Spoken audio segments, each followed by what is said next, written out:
Greetings, friends, and welcome to the wood. I had a pretty interesting afternoon. I pulled my mower out because into the second week of May, and usually that's about the time that you want to start mowing the grass. Keeping it at a certain level. And normally it's not too much of a problem. I've got an electric mower, which makes it a lot easier. It's a push mower. Got a lot of area to mow, but normally it's a fairly innocuous activity. But my abilities to communicate have been enhanced. They're growing stronger. And so when I go out to mow, I get the distress from the squirrels and the chipmunks. That's happened before. I get that the cats do not like the noise, that they're unhappy with it. They make themselves scarce. I've experienced that before. What I haven't experienced before is the distress of the insects who are begging me not to take the dandelions and the flowering grasses, the various wildflowers that have sprung up in the yard amongst the grasses, not to mow it down just yet because other flowering species haven't quite started yet. And they need the early flowering meadow grasses and meadow flowers. Well, it's a lawn, but really it's a meadow. They need that. They need that to provide food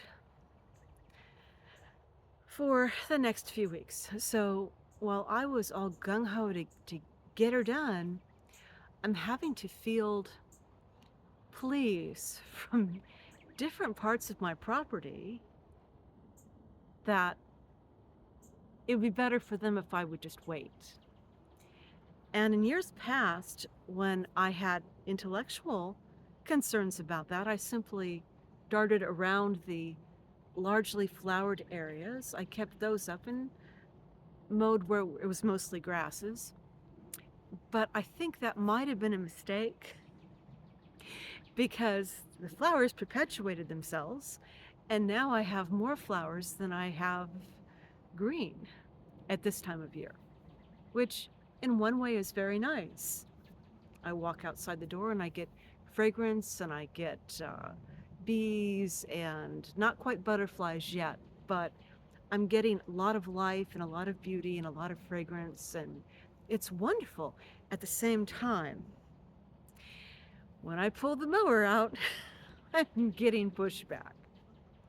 So after enthusiastically getting the motor started and getting going on the job, I decided to turn around and give it a few more weeks.